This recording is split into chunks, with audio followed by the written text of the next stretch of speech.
يا حياة قلبي مبروك مبروك مبروك، يا حياة قلبي مبروك. هالفرحة فرحتنا والفرحة جمعتنا، وشو حلوة دنيتنا. مبروك مبروك، هالفرحة فرحتنا والفرحة جمعتنا، شو حلوة دنيتنا. مبروك مبروك.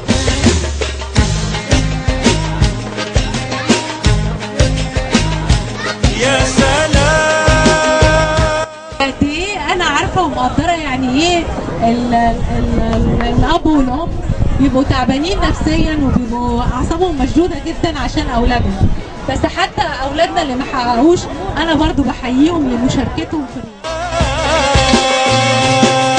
هالفرحه فرحتنا والفرحه جمعتنا، وشو حلوه دنيتنا. راوي من المجموعه اللي كانت لسه طالعه في الفتره الاخيره من مجموعه التدريب في المدارس بتاعت نادي النصر، وكابتن فادي وكابتن احمد مجدي كانوا بيلعبوا معاه الفتره اللي فاتت كتير جدا قبل ما ينضم المنتخب، وهو من اللعيبه الموهوبين اللي ظهر مستواهم بسرعه جدا وعلي مستواه بقوه خلال الفتره اللي فاتت.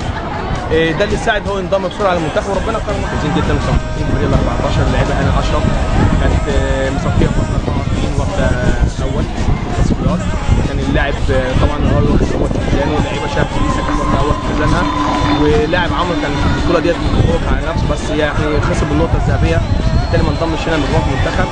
وربنا كرمنا ان شاء الله الحمد لله لما طلعنا في البطوله العربيه اللي تحت 14 سنه اللي بتقيم في شرم الشيخ، ربنا كرمنا ان لاعب عمرو لعب في اسم نادي النصر هنا في اسم منتخب مصر، وحقق الميداليه الذهبيه في وزن هو ميزان 61، وان بقيه الناس اللي بتلعب باسم نادي النصر منضمه للمنتخب حققت لعيبه شهد ميداليه ذهبيه، وضابط حقق ميداليه ذهبيه، واللعيبه هنا اشرف حقق ميداليه برونزيه. وبعد كده الحمد لله ربنا كرمهم هم شاركوا مع المنتخب وثالث عالم في عمرو علاء كان زي اول عرب، في عندنا هلا ثالث عرب، في شهد اول عرب.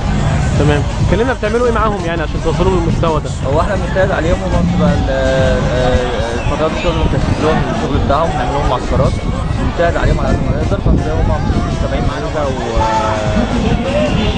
ليها كل احترام وتقدير، مثلا كذا موضوع التمرين بتعدل عليها، التزام في الملعب، توافق الحاجات دي كلها لازم تبقى صفات، لازم مثلا لاعب بطل عالم مع بطل الجمهوريه بطل العرب كده مثلا. واحد من كازاخستان 6 و14/7 كان ماتش صعب، ده كان بطل اليوم السوبر بطولة كأس أمريكا، ده كان أول ماتش مع أستراليا 17/6 كان برضه الماتش كان إيران بقى يعني كسبان نص الجولة الثانية 16/3، بس الحمد لله ربنا ما كانش راضي إن أنا أكسب، ربنا كرمنا بثالث، وربنا الكابتن هاني شاهر ربنا يكرمه يا رب. هو كان مدرب المنتخب ولا؟ لا ده مدرب منتخب.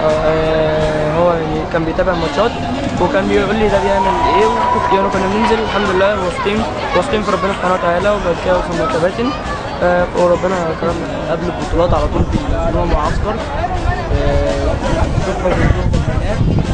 بيتعبوا معانا وما بيسيبوناش فينا عيب واحد، يعني هم عاملين مادين دورهم على اجمل وجه. اتكلمنا عن التكريم النهارده، دكتور سحر حق ومجد ذات نادي النصر ليك النهارده. الدكتوره سحر يعني عامله معايا احلى واجب،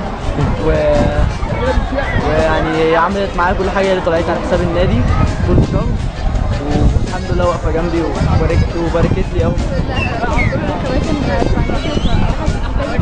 مجدي وكابتن هاني وكابتن احمد عماره، وجوات المنتخب كابتن طلعت مبروك وكابتن هاني شاكر وكابتن محمود خليل. طبعا هم اللي تعبوا معانا ووصلونا طبعا للمستوى ده، والحمد لله ربنا وفقني وطلعت في كاس العالم، والحمد لله يعني ربنا الحمد لله على كل حاجه.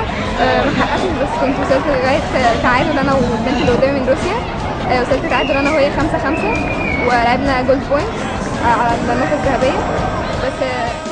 مبروك مبروك يا حياة قلبي مبروك، هالفرحة فرحتنا والفرحة